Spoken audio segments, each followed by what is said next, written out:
The following is a presentation of the Championship Racing Network. Crossed Flags, a racing podcast. It's your midweek fix for racing news and information. Brought to you by the Championship Racing Network. Now let's head trackside to join your hosts, Steve West and Matt Nicholson. Hey, welcome into the latest edition of Crossed Flags. Matt will be here in just a moment. We are, of course, at our homes, as you can tell, and get to have a little bit of fun with our pets from time to time. But Matt is back, and welcome back in. You just came back from, I guess, what we could call a CRN field trip. We'll talk about your trip to the All-Star weekend here in just a couple of moments. That's, of course, where you were during last weekend's big show. But first things first, we want to talk about Indycar, because what we saw over last weekend while NASCAR was running the All-Star race was Indycar was setting everything up for this weekend's Indy 500. And we've heard of penalties post-qualifying or whatever in NASCAR quite a bit. You don't hear it that much when it comes to what's going on in the world of IndyCar, but not just one. Two Team Penske cars, Will Power, Joseph Newgarden, who, by the way, is on a two Indy 500 winning streak run right now, both got penalized. Both are going to have to start from the back of the pack because of what they found in post-qualifying inspection, and that is modifications that are not approved to an attenuator. Give us a little bit of an idea exactly what an attenuator is and what you think that they did to it that caused the red flag. It's the attenuator is dealing with a hybrid system. There's with the car that is on the tail end piece of the car that is right there in that area where the wing and the T-bracket for the wing attaches to the frame of the car.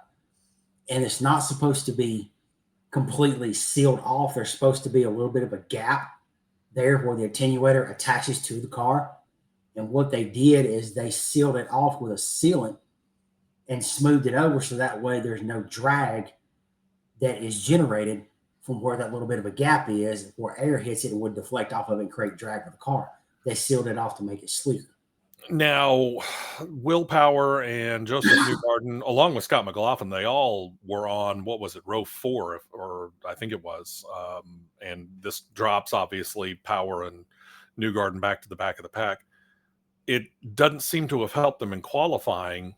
Was this something that might have been more set up for them to maybe gain something in a longer event like running 500 miles? I think so, but I'm not 100% sure. And the reason why I say I'm not 100% sure is because as much of a mess as this is turning into, and that's how I can word it, because there's been photos that have surfaced from the car last year that Newgarden won his second straight 500 with, that has a sealed off attenuator as well. And that very car is sitting in the Indianapolis Museum. So I don't know if it's something that has been, I don't know if it's a legal move and people just haven't said anything about it, or if it's a legal move and if it's something that people seen and they didn't like and they just pitched every holy you-know-what about it. And this is something that I'm still learning myself on and figuring out where the full advantages are of everything. Speaking of dogs, she has a little choir again. And it was on the car last year, and now people are trying to go. If it was on the car last year and he won the race, right? Should this win be vacated and forfeited? The way I see it is, if it's illegal now, it should be illegal always.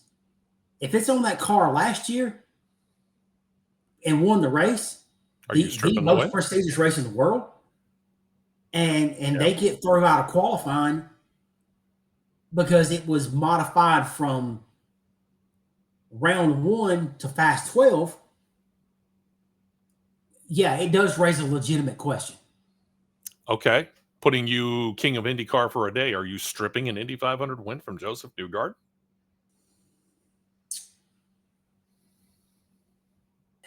If it's illegal now, it's illegal then.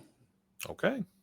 And Honestly, now Scott McLaughlin's time still stands because the car that he flipped in qualifying in the practice that morning before going to the Fast 12, that car got destroyed.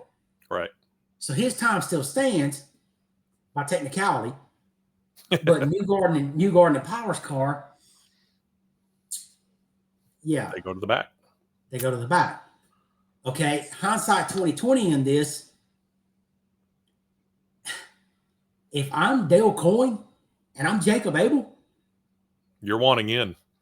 I am standing at the top of Mount Kilimanjaro screaming.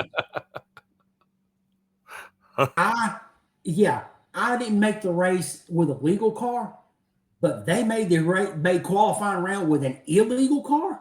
Mm-hmm.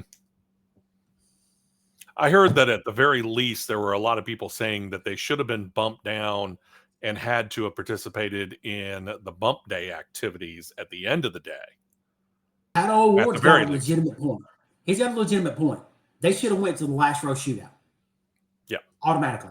Yeah. I think that is a very legitimate point. Yeah. You know, and once they got it fixed, I don't necessarily think that it would have mattered that much. I think they still would have made the field. The Team Penske cars are too good. You know, and everyone's trying to do something. They would have, but the thing that I am raising an eyebrow at, this is now twice in 2 years that Tim Cindric has been busted for something pretty sizable. Yeah. And we talked about him. I'm beginning to wonder if it's his fall from grace is on his way. I'm wondering because, I mean, we talked about him at the beginning of the year and how much he's backed off within the ranks of Team Penske to where he's really not the person that he was before. Right. I got to admit, I kind of wonder as well, is he on his way out the door? It's making me wonder. Yep, I do too. We'll find out. We'll keep up with it. And of course, we'll update you when it comes to this Saturday on the big show. That turns us over to NASCAR. We're going to spend the remainder of the show. We'll kick off, though, with RFK Racing. Got an update from what we had on the big show. We figured we would have this update because we said on the big show that RFK Racing had until 5 o'clock, close of business, Monday to figure out whether or not they were going to file that appeal on the 17 of Chris Buescher. Turns out they did decide to file the appeal, so they're working on trying to get the money back, the 60 owner and driver points, and the 5 owner and playoff bonus points as well. So we'll see what happens with that. In the meantime, I don't know whether they're going to expedite that, truth be told, or not. So we'll have to wait and see whether or not that happens. So there's your quick update on that. All right, let's talk All-Star race here. You were up there, and you and I were texting a pretty good bit. And the first thing that hit me about your texts back and forth was that you felt the exact same way of getting onto the grounds and going into the facility of North Wilkesboro Speedway as you did when we went into Darlington in 2018. Absolutely. Because when you're coming through the Carolina countryside, literally the Carolina countryside that you have to go through to get to the racetrack, which sits on the eastern side of Wilkesboro. Even though it's classified as North Wilkesboro, it sits on the eastern part of the Wilkesboro area. Okay. You're driving down literally a 2-lane country road. And it reminded me of the where you turn off Ohio. I think it's Highway 441, if I'm not mistaken, where you turn to the left off of I-20 to going into Darlington. Mm-hmm. It gives you those same vibes going through, but instead of going through flat countryside, you're going through winding roads and across the hillside, and then you're peeking in a little bit of a valley. You're climbing that valley, and off to the left, the racetrack sits on top of a hill. Yeah, because you're literally in the middle of nowhere. You're going up into western North Carolina, which means you're starting to get up into the mountainous area. You're not very far. You're not far at all from Boone and Lenore, North Carolina. There you go. So if that gives you a better idea of exactly where North Wilkesboro is. Smacked with history, no doubt about it. And you got us a souvenir as well that we're going to show off whenever we get the fine, outstanding Palace headquarters of CRN. You got some of the asphalt that was used or was pulled up when they started doing the repave. Yep, I did. Got a jar of it. We'll have to show that off. Maybe let's show that off on Saturday. Do show and tell on the big show. NASCAR released several statistics after Christopher Bell got Joey Logano to the win. 41st edition of the All-Star race. Think about that. Third consecutive year, obviously held at North Wilkesboro. At this point in time right now, we've been noticing here lately, they've been doing this stuff in threes. Hopefully this little experiment will continue. And the reason why is I'm going to set this up. These are all NASCAR statistics. These are not mine. So take them for what they are. 59 green flag passes for the lead. That is the most all-time in any All-Star race. Whether or not that means a whole lot, I don't know. I mean, this is not at the line, obviously. This is, battling back and forth at the front of the field. 18 lead changes, though, at the start-finish line. Series most all-time in an All-Star race, going all the way back to 1985. Throughout the field of 23 cars, 1,426 green flag passes. Does that seem right? Yeah, I believe it. They say that's second most all time, second only to Charlotte in 2018 when they had 1,494. 8 different leaders tied for the second most all time in an all-star race. The record happened in 2002 at Charlotte. That's 9. Bell, by the way, also a first-time winner of the all-star race in try number 5 and the 27th different driver to claim an all-star race win. So this is a short track. Let's start right there. If there has been a major fault for this Gen 7 car, and we've gone through many of them, built like a tank at the very beginning, which caused injuries that, well, quite likely probably ended Kurt Busch's career. Things like that. The racing on the short tracks has been a major shortcoming for this Gen 7 car. What changed? I will say this, and I'm pretty sure I said this very same line to you as well when we were communicating back and forth. Whatever they unloaded with on this package for these cars, leave it alone. Leave it alone. Yeah. Because in the last 2 years, and I will say the last 2 years, I'm going to go 2 years being from mid-2023 all the way to current day. That's about a 2-year gap. That is hands down the best overall short track race that there has been with this car. I do tend to wonder how much Goodyear had involved in that as well, because we know that they keep playing with the compounds on these short tracks for that tire. Something that I caught really, really fast on Friday afternoon when I got there, and they were within the open practice session with the open cars and the main all-star cars. That racetrack was taking rubber exceptionally well, and it had to do with I know it had to do with the compound tire that Goodyear brought. Okay. And that compound seemed to me, by visually watching how the corners were widening out, because that track went from a groove and a half racetrack to, dare I say, a 4-groove racetrack in a hurry. Yeah. It widened out. It was from all the way from the bottom, and I had a perfect line of sight at turn 3 and 4.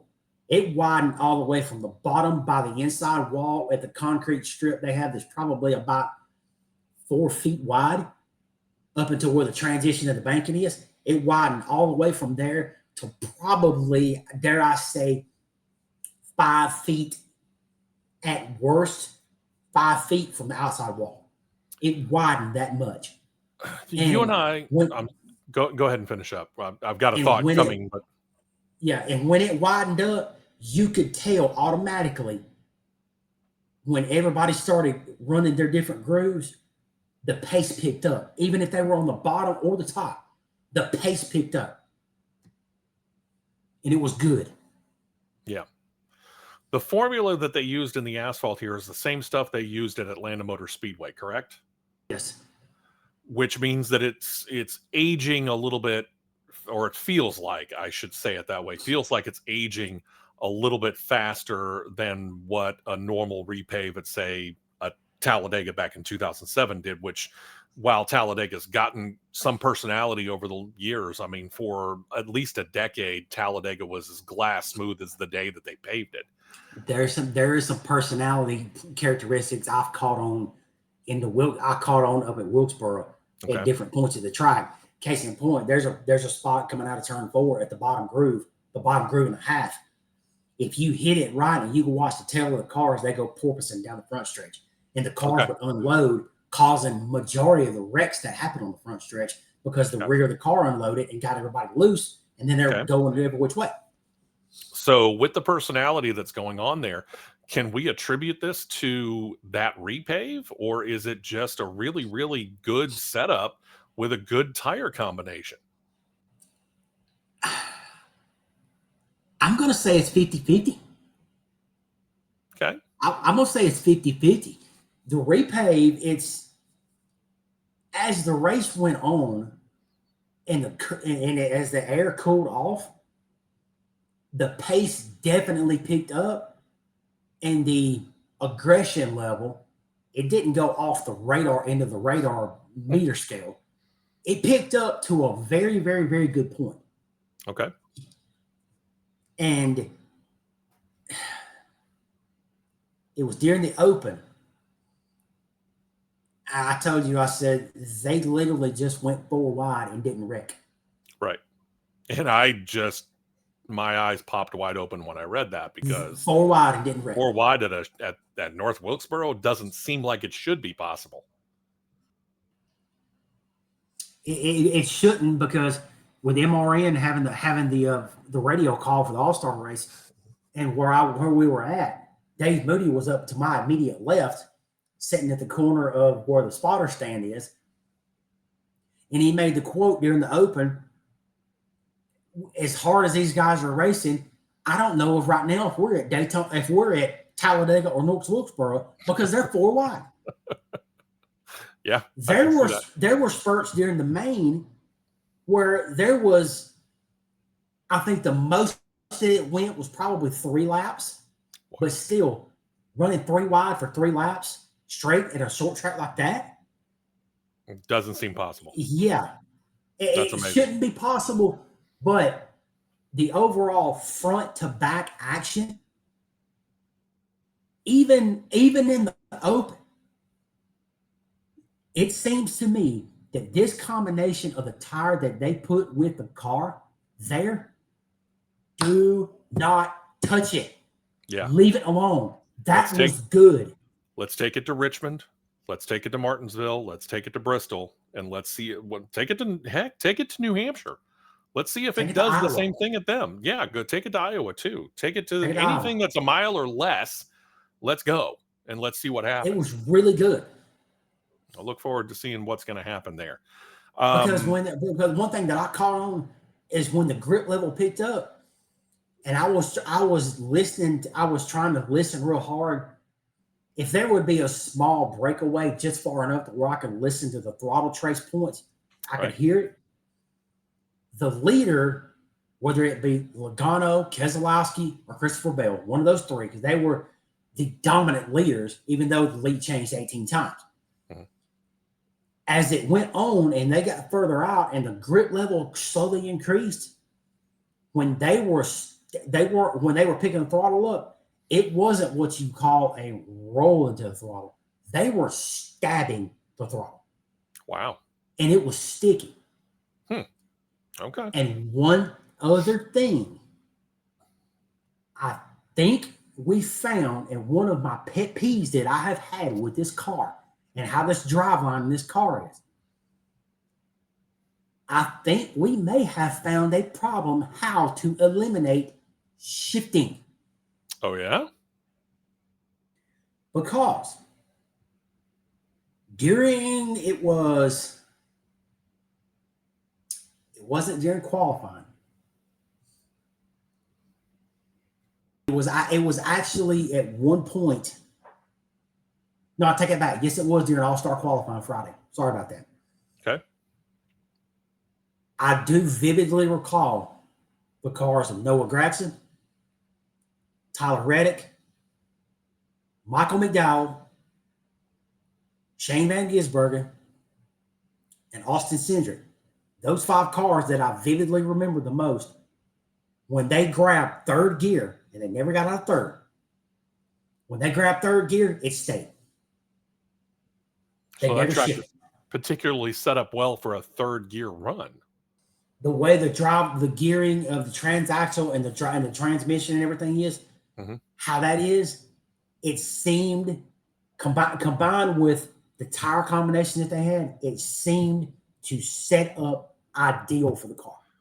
Which brings up a question then. How much leeway do these teams have to play with the gearing in these transmissions? There's a couple of people that I know within respective teams that I could ask that question. But it has to be geared a certain way. But to elaborate off of what you just said, not sure how much one way or the other. Right. It has to be within a certain way to where when you're hitting your shift points, you don't over rev the engine and either bend a push rod, tag a valve, or break a valve spring. Right. So it's got to be set a certain way, just right at that fine line. What that fine line is, I don't know. Yeah. But I could probably find out. It would be interesting to find that out. Sure.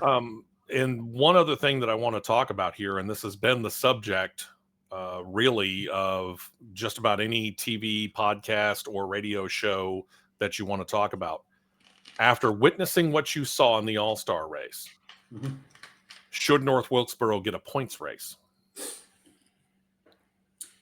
And the main argument against it that I've heard, and I tend to agree with this, is the difference between an all-star race and a points-paying race is the fact that this all-star race, you either come away with $1 million or you effectively come away with nothing, which means there is an urgency there that causes them to shoot for the moon right now.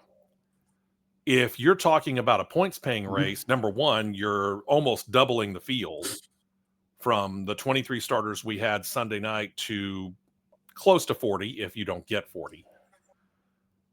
And on top of that, you're making the race longer. It's going to be, 400, maybe 500 laps. And now you probably. And now you've got where all of those drivers from first to 38, 39, 40, however many entries there are, they're now thinking big picture, stage points, end of the race position. They're not necessarily worried about going for the win. Right. And there's enough room of how that racetrack's done now versus how we saw it the first year that it came back with the old asphalt versus this new repave. The way that the racetrack has done by widening out and gaining that characteristic, I don't think that there would be a problem with 36, let's say 36 to 40 cars. Okay. I don't think it's a problem. Okay. Because the Wayland Modified race that was, not just that one, but the Cars Tour race that was on Friday night as well. There were, I think it was 33 Cars Tour late models started and 31 modified started. And it was still a fairly good amount of room. Okay. So I don't think it'd be a problem. But now we got to deal with the mentality of the drivers. And would the racing be as good if you change the mentality of the drivers? Because now, again, you're thinking bigger picture, you're thinking points. One person did come up with an idea. We ought to put it in the playoffs and maybe make it a playoff cutoff race. Would that up the urgency a little bit? Yes. And then some. All right. We'll see. I honestly think,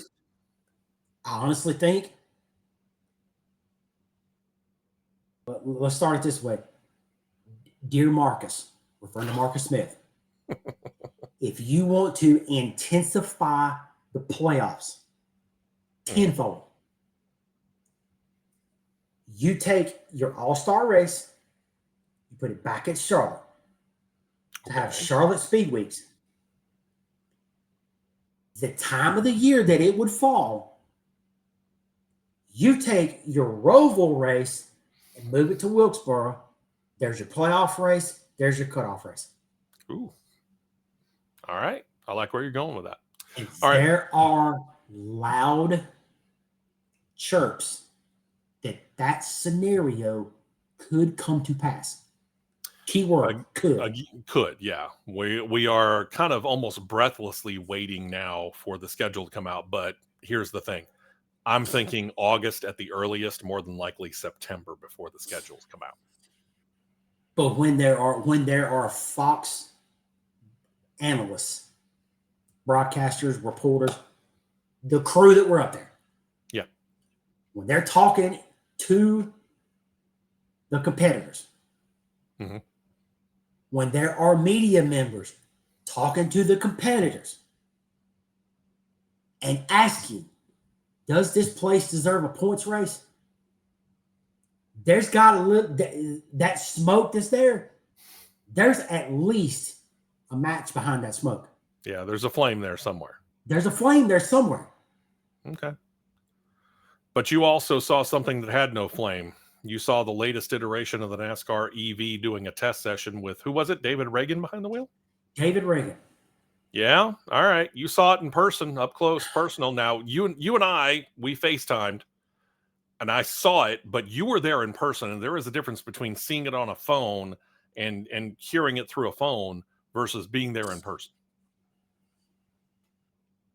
That had to be one of the most puzzling things I have ever watched in my life. Okay. Ever. At a motorsports facility, whether it be anywhere from the likes of Talladega Super Speedway down through an NHRA facility like Charlotte or Indianapolis, all the way down to a local motocross track that used to exist not very far from here in Pell City. Right. That was the most puzzling thing I have ever laid my eyes and ears upon at a motorsports facility. All right. Let's do this. We're going to talk. We'll talk about this more on the big show. You've got a picture, and we'll find out whether or not John can play some video that you supply to him as well. This is all ours. Matt takes credit for it, so we'll see whether or not we can do that and play around a little bit with that a little bit more and talk about this a little bit more in depth.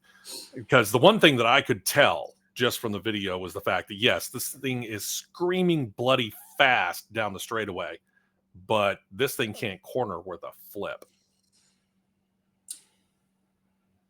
The Saturday session that they ran with the car after the Truck Series race, when it's got so much straight line speed, I think he ran 6 laps, maybe 5, maybe 6 laps. Every lap but one, the left front was getting locked up on corner entry. Yep. I mean, boiling smoke. Yeah. Like I said, a road course.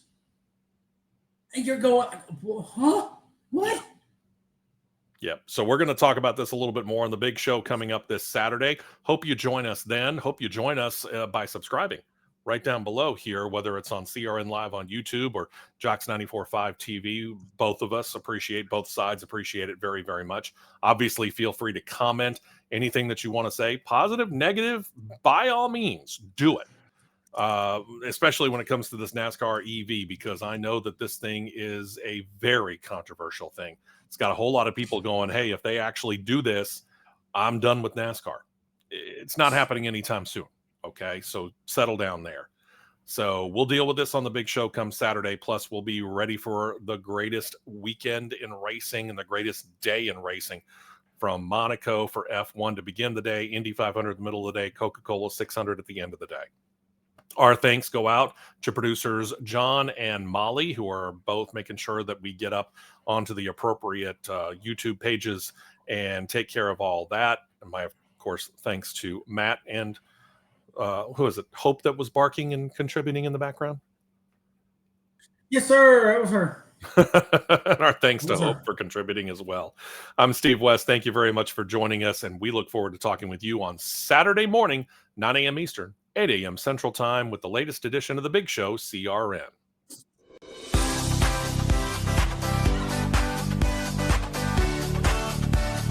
You've been listening to Crossed Flags, a racing podcast. For more content like this, subscribe to CRN Live on YouTube, and you'll be set to catch the 2-hour live show every Saturday morning at 9 Eastern, 8 Central.